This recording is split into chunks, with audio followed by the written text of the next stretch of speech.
पूरी तरह से शाम होने वाली थी। अब तक जो भी जानकारी मुझे उस किशोर की मिली थी वो जानकारी उनके भतीजे से मिल पाई थी। उस रात जब उनके चाचा मुंबई निकलने वाले थे, वो भी रमा के साथ, तो फिर उस रात आखिर उनके साथ क्या हुआ था ये पता करना अब बहुत ज़रूरी हो गया था। कुछ ही देर में मैं अपने घर आ गया। घर पहुंचते ही नानी पूछने लगी, इतनी देर कहाँ था तुम? क्रिकेट खेलने गया था नानी, इसलिए लेट हो गई। मुझे इतनी लेट नहीं होती थी क्योंकि मामा 3 दिनों के लिए इस गांव से बाहर कहीं शादी में गए हुए थे, इसलिए उनका डर था। नहीं तो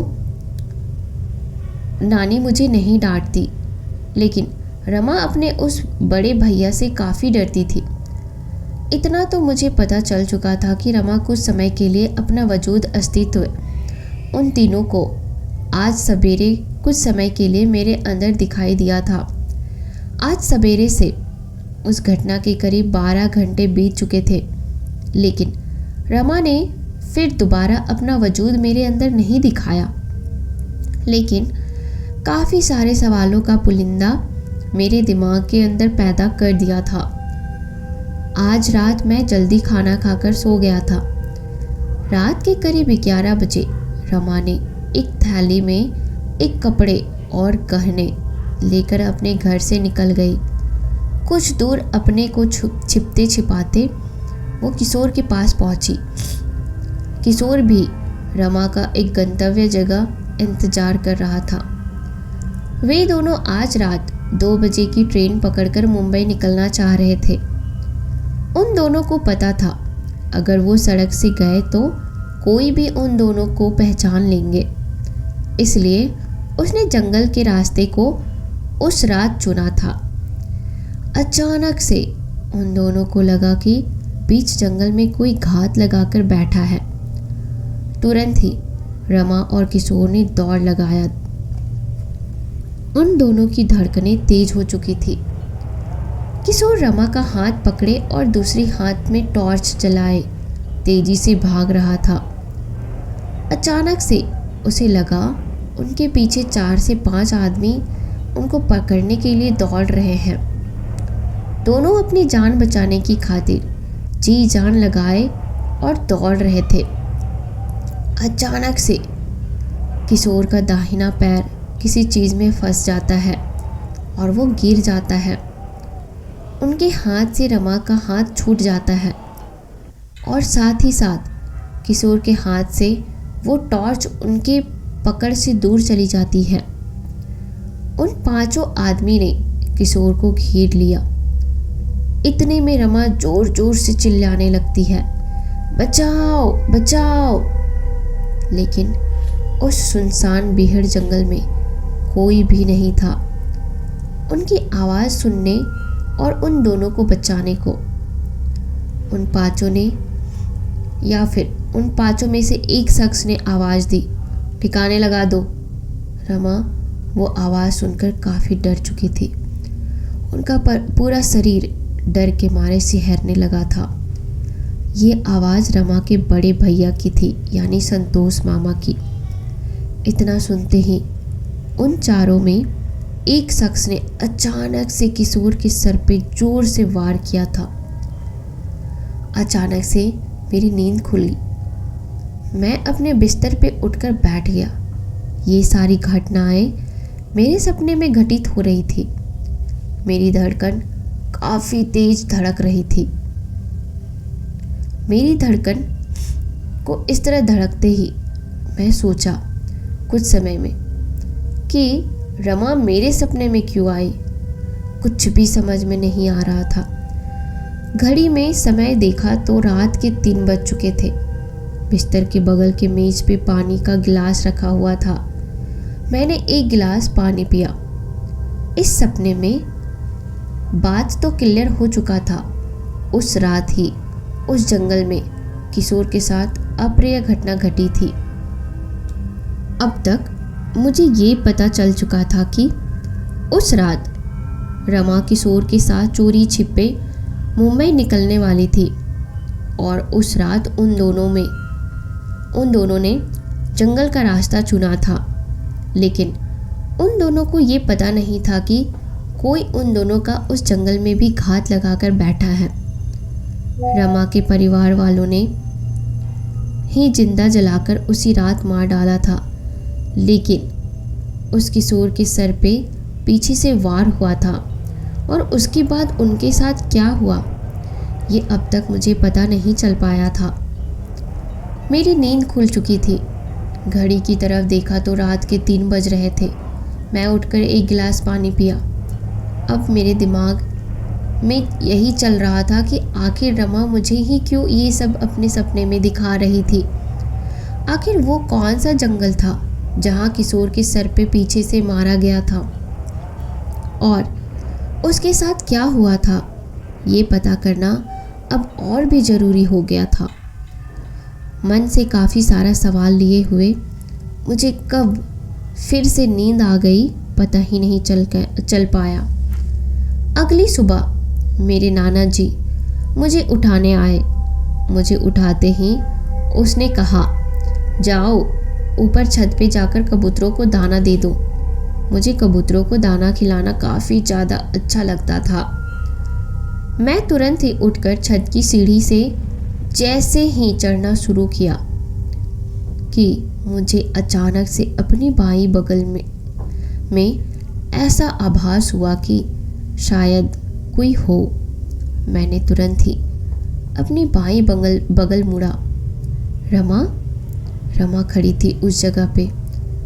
मैं अब ना चिल्ला पा रहा था और ना ही भाग पा रहा था। ऐसा मानो वहीं के वहीं जड़त्व हो गया हूँ। मेरी नज़रें रमा की आंखों पे टिक गई थी। मानो ऐसा लग रहा था कि वो अब भी कुछ दबे राज बताना चाह रही हो।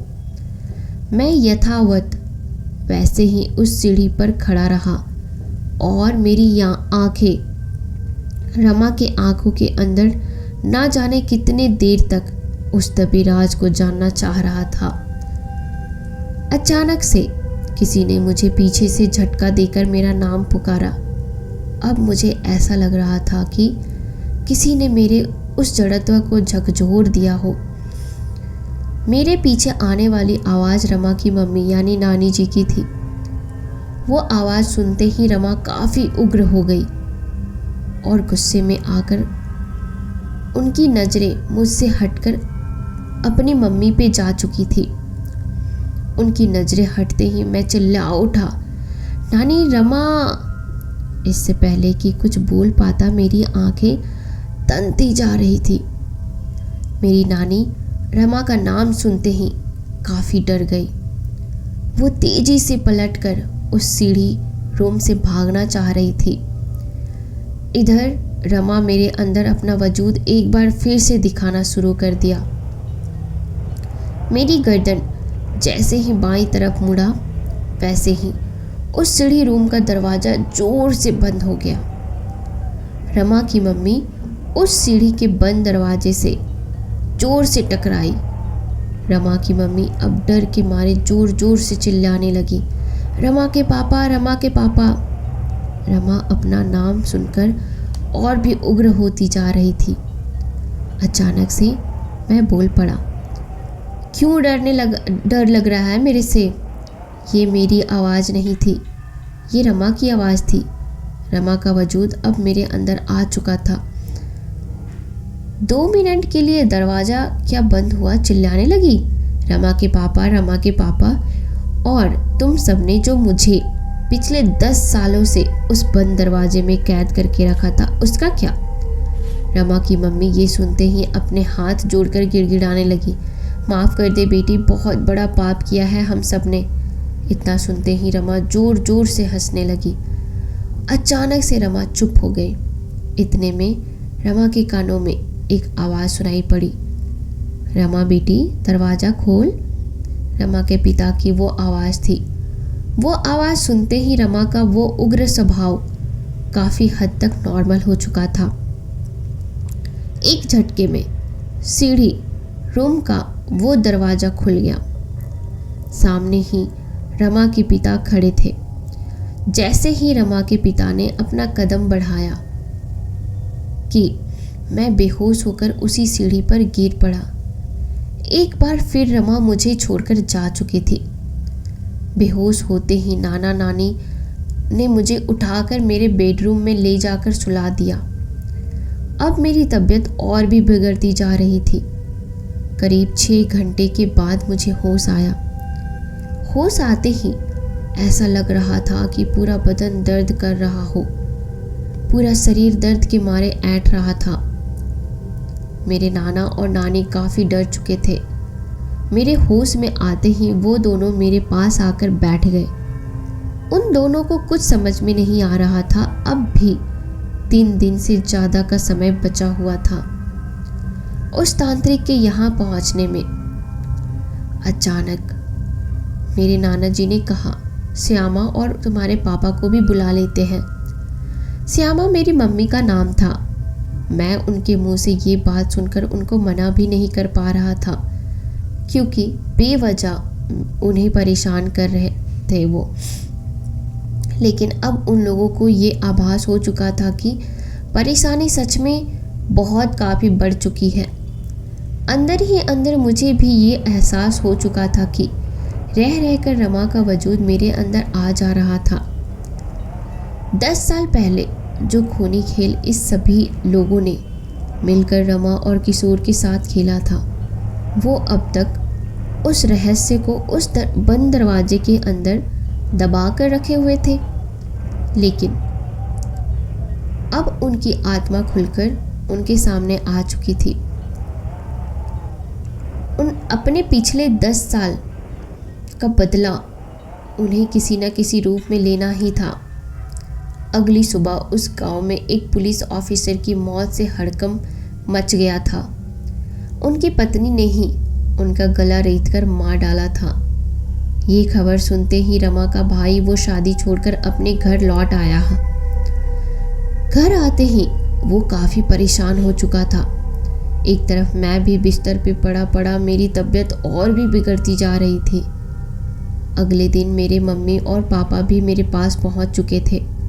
उन लोगों को कुछ भी समझ में नहीं आ रहा था कि आखिर मुझे क्या हो गया है। वो गांव उस पुलिस ऑफिसर की मौत से उबर भी नहीं पाया था कि अगले ही रात उस गांव में एक और मौत हो चुकी थी। और ये मौत इस बार उस गांव के सरपंच का हुआ था। उनकी भी मौत ठीक उसी तरह से हुई थी। उनकी पत्नी ने उनका गला रेत कर मार डाला था। एक के बाद एक मौत से पूरा गांव में दहशत का माहौल फैल गया था। सरपंच की मौत से अब पूरा गांव में हड़कंप मच चुका था। उस गांव में हर एक तरफ अब उन दोनों की ही मौत का चर्चा होने लगा था। उन दोनों की मौत होने से अब मेरे मामा संतोष अब मेरे पास मेरे कमरे के अंदर भी नहीं आ रहे थे। उन्हें शायद ये पता चल चुका था कि ये काम आखिर कौन कर रहा है। उनकी डर के मारे हालत खराब हो चुकी थी। संतोष की घबराहट काफ़ी बढ़ती जा रही थी। उसने कॉल लगाकर उस तांत्रिक बाबा को यहाँ घट रही दोनों घटनाओं के बारे में जानकारी दी। जब संतोष ने ये बात उस तांत्रिक बाबा को बताया कि 2 आदमी की अब तक मौत हो चुकी है, तो उस तांत्रिक बाबा ने अपने सारे महत्वपूर्ण काम छोड़कर संतोष के पास आने का मन बना लिया। वैसे तो तांत्रिक 2 दिन बाद यहाँ आने वाले थे, लेकिन यहाँ की बिगड़ती स्थिति को देखकर उस तांत्रिक बाबा ने यहाँ आज ही आने का प्रोग्राम बना लिया था। उस तांत्रिक बाबा ने संतोष को मोबाइल पे ही कुछ ज़रूरी सामान की लिस्ट भेज दी थी और आज शाम तक वो सारे सामान एकत्रित करने को कहा था। वो तांत्रिक बाबा आज शाम ही यहाँ पहुँचने वाले थे और आज ही रात हवन करके एक बार फिर रमा को काबू में करने का प्लान बना चुका था। संतोष उस तांत्रिक से बात करने के बाद वो बाजार की तरफ निकल चुका था। कुछ ही देर में वो बाजार के उस दुकान के पास पहुंच चुका था जहां पूजा और हवन सामग्री मिलती थी। संतोष अपना मोबाइल निकालकर अपना व्हाट्सएप का मैसेज ओपन करने लगा। उस तांत्रिक ने जो हवन सामग्री की लिस्ट भेजी थी वो निकालकर उसने उस दुकानदार को दिखाने लगा। वो दुकानदार अपने हाथ में संतोष का मोबाइल लेकर वो सारी सामग्री की लिस्ट एक कागज़ में लिखने लगा। संतोष उसी दुकान के पास खड़ा होकर उनके सामान देने का इंतज़ार करने लगा। अचानक से संतोष की नज़र उस दुकानदार के ऊपर गई। वो एक टक उनके मोबाइल पर देख रहा था और दूसरे हाथ से वो लिस्ट लिखे जा रहा था। संतोष की नज़र उस कागज़ पे गई जहाँ वो दुकानदार वो सामग्री की लिस्ट उतार रहा था। जैसे ही संतोष की नज़र उस दुकानदार के द्वारा लिखे जा रहे लिस्ट पे गई, उसे देखकर उनकी डर के मारे हालात ख़राब हो गई। उस दुकानदार ने लिस्ट में कफन और उससे जुड़ी सारी सामग्री की लिस्ट उतार कर रख रहा था। उसने जो अंत में लिखा था उसे देखकर अब संतोष के होश उड़ने लगे थे। उसमें लिखा हुआ था, आज रात तुम्हारी मौत।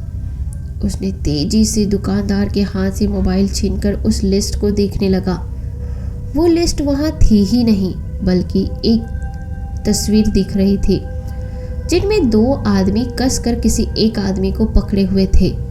उस तस्वीर को देखकर संतोष थर-थर कांपने लगा।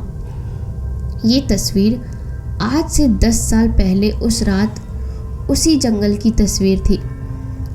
उस तस्वीर में वो दोनों आदमी किशोर को पकड़े हुए थे। संतोष जल्दी से अपना मोबाइल लेकर वहाँ से भाग खड़ा हुआ। वो अंदर से काफ़ी डर चुका था। उसे अब ये आभास हो चुका था आज रात किसी की भी बारी हो सकती थी। वो तुरंत ही अपनी गाड़ी लेकर उस बाजार से भाग खड़ा हुआ। वो अपने घर पहुंचकर किसी एक आदमी को बुलाया और उस आदमी को वो सारी हवन सामग्री लिखवा दी। बाजार से वो सारी हवन की सामग्री लेकर आने को कहा। वो आदमी हवन सामग्री की लिस्ट लेकर बाजार चला गया। उस आदमी के बाजार जाते ही अचानक से संतोष के मोबाइल पर एक रिंग बजने लगा। ये कॉल उसी तांत्रिक बाबा की थी। उस तांत्रिक बाबा का कॉल देखते ही संतोष ने उनका कॉल रिसीव किया। क्यों बच्चा, सारी तैयारी हो गई? उस तांत्रिक ने कहा। हाँ बाबा, लगभग पूरी हो चुकी है। बस 1 घंटे में वो हवन सामग्री भी आ जाएंगे, संतोष ने कहा। उसके बाद उस तांत्रिक ने अपनी आवाज़ तेज करते हुए कहा, तुमने उस रात मुझे किशोर के बारे में कुछ भी नहीं बताया था। किशोर की बात उस तांत्रिक के मुंह से सुनते ही संतोष की आवाज़ लड़खड़ाने लगी। बाबा कुछ तो उपाय करो। संतोष के अंदर का डर अब पूरी तरह से हावी होकर बाहर निकल रहा था। मैं कुछ भी नहीं कह सकता, मैं अपनी तरफ से पूरी कोशिश करूँगा। आज रात कम से कम 2 गाड़ी तैयार रखना। हो सकता है रमा को उस जगह ले जाने का जुर्रत पड़े तुम लोगों ने किशोर को जहां मारा था। इतना कहने के बाद वो तांत्रिक चुप हो गया। कुछ देर बाद उस तांत्रिक ने कहा, आज शाम स्टेशन पहुंचने से पहले ही मैं कॉल कर दूंगा। अपनी गाड़ी लेकर स्टेशन पहुंच जाना। मैं खुद ही आपको लेने स्टेशन आऊँगा। इतना सुनते ही उस तांत्रिक बाबा ने अपना मोबाइल फ़ोन कट कर दिया। शाम तक उस तांत्रिक बाबा के कदम उस गांव के अंदर पड़ चुका था। जैसे ही उस तांत्रिक बाबा ने अपने कदम मेरे कमरे में रखा, मेरी आंखें खुल गई। अब आंखें खुलकर और भी तनती ही जा रही थी। उस तांत्रिक बाबा ने सभी को उस कमरे से बाहर जाने को कहा। अब उस कमरे में मैं, वो तांत्रिक बाबा और संतोष मामा ही बचा था। उस तांत्रिक ने संतोष को इशारा करते हुए उस कमरे का दरवाज़ा अंदर से बंद करने को कहा। उस तांत्रिक को देखकर अब मेरी नज़रें और भी तनती जा रही थी।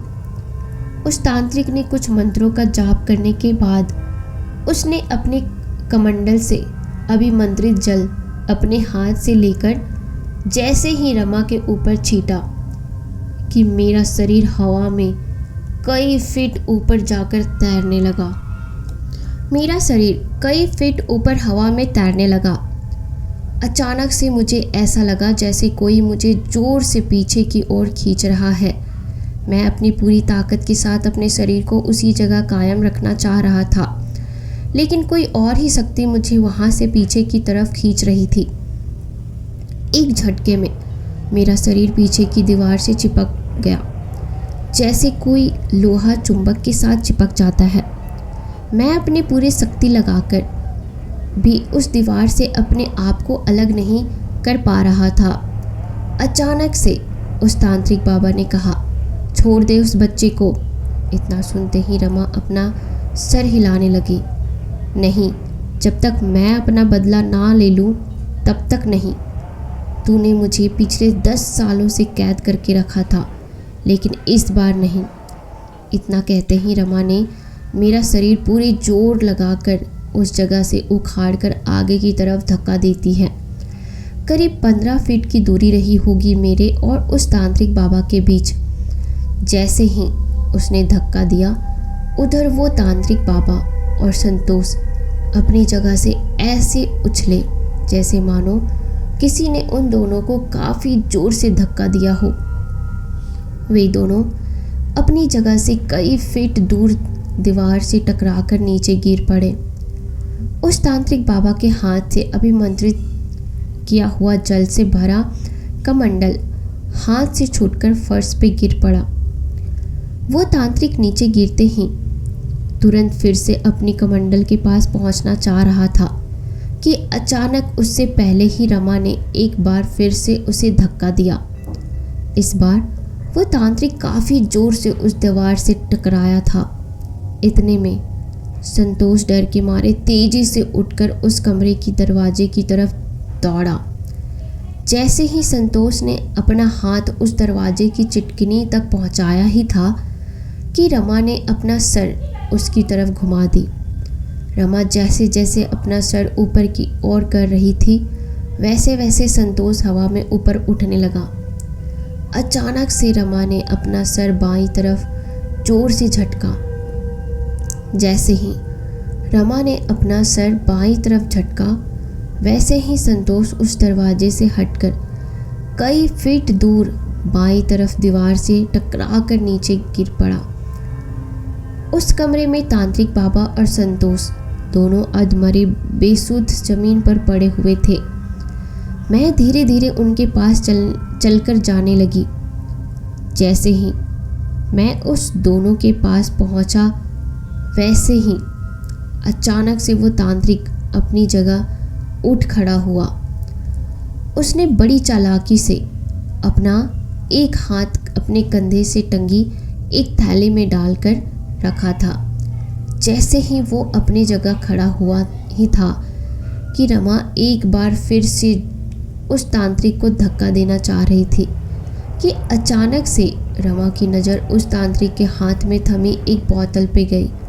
रमा उस तांत्रिक के हाथ में वो बोतल देखते ही एकदम शांत हो गए। उस बोतल में उस तांत्रिक बाबा ने किशोर की आत्मा को कैद करके रखा था। उस तांत्रिक ने कहा, बंद कर दे ये खूनी खेल, तू जो चाहेगी वही होगा। उस तांत्रिक बाबा की बात सुनकर अब रमा एकदम शांत हो चुकी थी। उसके बाद उस तांत्रिक बाबा ने संतोष से उस कमरे की चिटकनी को खोलने को कहा। उसके बाद वो तांत्रिक बाबा ने संतोष से कहा, जहाँ उस रात उन लोगों ने किशोर को वहीं ले चलो और जो सामग्री की लिस्ट लिखवाई थी वो भी अपने साथ ले लेना। थोड़ी ही देर में 2-4 चक्के की गाड़ी लेकर वो सभी उसी स्थान के लिए रवाना हो गए जहां उस रात उस पांचनों ने किशोर को दफनाया था। आधे घंटे के बाद वे सभी उस जगह पहुंच चुके थे। संतोष ने अपने साथ 3 और आदमी को भी रख लिया था, क्योंकि उस रात उन लोगों ने किशोर को दफनाया था। उसे उस जगह खुदाई करनी थी। एक तरफ खुदाई चल रही थी और दूसरी तरफ वो तांत्रिक बाबा अपने हवन की तैयारी में लगा हुआ था। हवन कुंड की अग्नि उस तांत्रिक बाबा के द्वारा प्रज्वलित की जा चुकी थी और उस कुंड के आगे मैं रमा के आत्मा लिए बैठा हुआ था और मेरे ही सामने वो तांत्रिक बाबा अपने हाथ में किशोर की आत्मा को बोतल में कैद करके रखा था। कुछ ही घंटे की खुदाई में किशोर के अस्थि पंजर दिखने लगे थे। अस्थि पंजर दिखते ही उस तांत्रिक बाबा ने उस अस्थि पंजर पे पेट्रोल छिड़कने को कहा।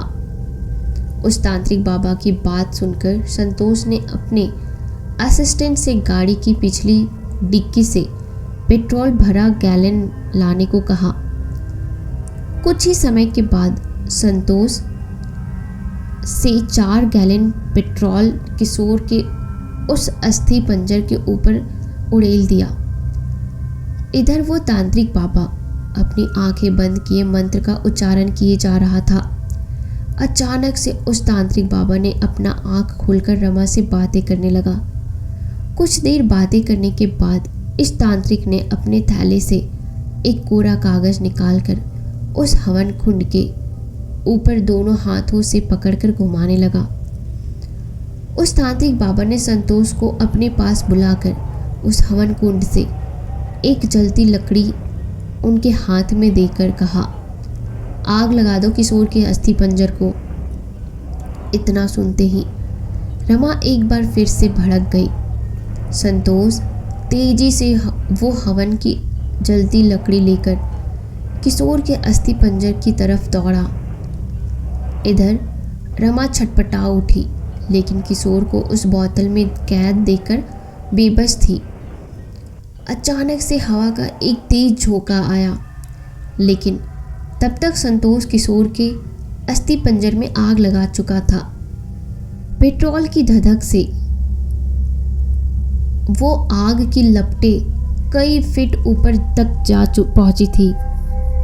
हवा का तेज झोंका संतोष के हाथ में थमी हवन की जलती लकड़ी को तो बुझा नहीं पाई, लेकिन इधर वो बोतल जिसमें किशोर की आत्मा को कैद करके रखा गया था, वो नीचे गिरकर उनका स्टॉप कॉर्क खुल गया। स्टॉप कॉर्क खुलते ही किशोर अपनी अस्थि पंजर के पास जाकर मंडराने लगा। इधर रमा मेरा शरीर छोड़कर संतोष के शरीर में प्रवेश कर चुकी थी। संतोष के शरीर में प्रवेश करते ही उसने उस धधकती हुई अग्नि की लपटों में कूद गई। रमा ने अपना बदला पूरा कर लिया था। उस रात 5 आदमी थे। 2 आदमी को तो इसने 10 साल पहले ही मार चुकी थी, लेकिन और 3 आदमी अब भी बचे हुए थे। किशोर की मौत में वो पुलिस वाला संतोष सरपंच भी शामिल था और संतोष ने ही रमा को पेट्रोल छिड़ककर आग लगाया था, लेकिन उसने इस तांत्रिक की मदद से रमा को उस बंद दरवाजे के अंदर सदा के लिए कैद करके रख दिया था। अगली सुबह चारों ओर गांव वालों की भीड़ जमी हुई थी। उस तांत्रिक के हाथ में जो कोरा कागज थमा था, उस कागज के ऊपर उस रात क्या क्या हुआ था वो सारी बातें लिखी हुई थी। किशोर की मौत से लेकर रमा की मौत तक सारा वृतांत उस कागज पे लिखा हुआ था। कुछ ही देर में पुलिस की टीम वहां पहुंच चुकी थी। उस तांत्रिक को हिरासत में ले लिया गया था और साथ ही साथ रमा के मम्मी और पापा को भी हिरासत में लेके रखा चुका था। किशोर एक छोटी जाति से था। यही बात रमा के घर वालों को रास नहीं आया, जिसकी वजह से संतोष ने उस गांव के सरपंच से मिलकर ये प्लान बनाया था। सरपंच ने उस पुलिस ऑफिसर को भी मिलाकर उस रात इतने बड़े घटने को अंजाम देकर इस खबर को पूरी तरह से दबा दिया था। जिस रात किशोर रमा को लेकर मुंबई भागने वाला था, ये बात संतोष को पता चल चुकी थी और उन सभी ने मिलकर इतना बड़ा घटना को अंजाम दिया था।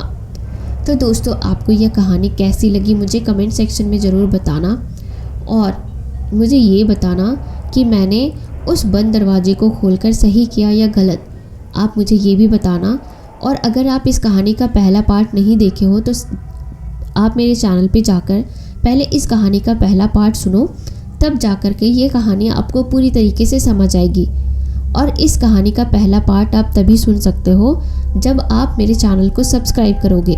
तो आप मेरे चैनल को जल्दी से सब्सक्राइब करो और लोगों के साथ शेयर भी ज़रूर करना, ताकि वो लाइफ में ऐसी घटनाओं को अंजाम ना दे सके।